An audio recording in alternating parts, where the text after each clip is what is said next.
So, I got my son with me in the car now. I'm gonna drive down past my dad's house, but it's important to note that my brother just drove from town, from Patton, came out of town, and then turned down this way past my dad's house, and he's not allowed. Back towards Patton. Back towards Patton, yeah. He just came out of town, then turned down here to head back towards town, which just coincidentally ends up driving him right past my dad's house, which is a violation of his protection from abuse order. He was told not to. And there is no reason, look, he's not at any of these houses, right? So he did not turn down that road to stop at any of these houses here. And he didn't stop at my dad's house. Right? Look, if you look straight ahead, you should be able to see him here. Oh, no, that wasn't quick enough, I guess. Yeah, no. Right? No, not quite enough. Because he must have stepped on it then. And it was a chicken. I about ran over Moses' chicken. Her chicken's on the road. Yeah. She needs to train her chickens to get off the road. Why did the chicken cross the road? To get away from the gang stalker, Ed Hofer. Right? I just had to say it. There's a fucking chicken on the road, you know? Yeah, I know. That's good. And Ed just, that is funny, though. Ed just flew down past here. I'm betting he went that way to the left. Probably. No, I don't know. He usually goes this way when he gang stalks my dad. But that's whenever he's coming from town. Like after Kimmy gets off work at 10 o'clock every day, he gets Kimmy from work or whatever, picks her up from the dollar store, and then they drive up this way. They come this way. Yep, there he is down there at the bottom of the hill. Okay? So there's your evidence right there that he just came from this way. Your evidence that he just drove past my dad's house. Where's he going? He's going to his house. He just left his house to come gang stalk, to drive past dad's. That's all he did. It's his job. Listen, you can't take these things personally, right? Like whenever you get pulled over by a cop, right? And you get a fine and you get mad at the cop because you got a fine. It's just like that.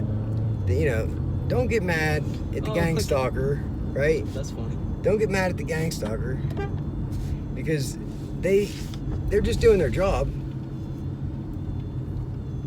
Yeah, like that wasn't another gang stalker, right? You see he was trying to stop me on the road. I did. That's funny, right? Exactly what I was. So now he's even going to pull in his house to allow me to get further evidence that is him. In fact, him driving this vehicle. Look at that. That is, in fact, my brother driving that vehicle that I just seen drive past my dad's house. There is your evidence. There is your video evidence. So, you know, he goes directly to jail. What's up, brother?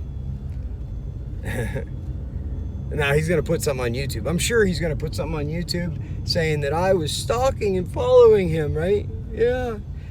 I just want to point out, look, we're in the middle of town. We are literally in the middle of town. So I don't care how many times I go past his house and he records me. It's the middle of town. When you live in the middle of town, nobody, you know, everybody drives past your house every day, fucking 3 or 4 times a day to do anything. You live in the middle of town, dude. But I was just coming this way, and I have no problem admitting that I drove past his house to get the video evidence that was in fact my brother Ed. I knew it was. He has the one black rim. He drove past us. There was several witnesses to this too. At the start of this, right before this recording, I was in the parking lot of the white church with my cousin and my son's friend's mom, and they're aware of Ed's activities as well doing this. They are fully aware of Ed's incessant and continuing, you know, senior abuse and in violation of his PFAs as he gang stalks my dad, drives past my dad, because she lives on that road too. She sees it every time he drives by there, and he does it every day. Every day. That's just sick, right? It's sick. I don't care if he drives past my house, you know, beeps the horn, whatever. Hey, what's up? You know, I wave and smile. I don't have a PFA against him, so I don't care. He's allowed to do that. It's not against the law. He's even allowed to sit in the alley behind my house at midnight if he wants. That, like I caught him doing. and then high beam me whenever I catch him, because it's not against the law. You know, he's allowed to do that. It's a free country. I'm all about Constitution and you know, your civil liberties, and I would never violate somebody's constitutional rights.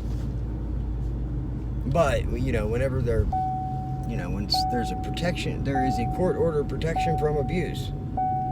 You know, from somebody who's documented with the courts of senior abuse, right? And he was specifically told by the judge, this PFA was extended for 3 years, and he was specifically told by the judge not to drive past there and not to even mention my dad's name online, because that's what he was doing, a whole bunch of online propaganda. Or he would get, you know, violate his PFA and go right to jail. He was told this by a judge, but yet he does it every day anyway. That takes a lot of balls, a lot of stupidity, a lot of balls, or, I mean, a lot of money, and the right person telling him to do it. I don't know which one is the truth, but I am kind of determined to find out. And the only way to do that then is to take this further and, Thank you. you know, you're welcome, buddy. So remember, be good or be good at it.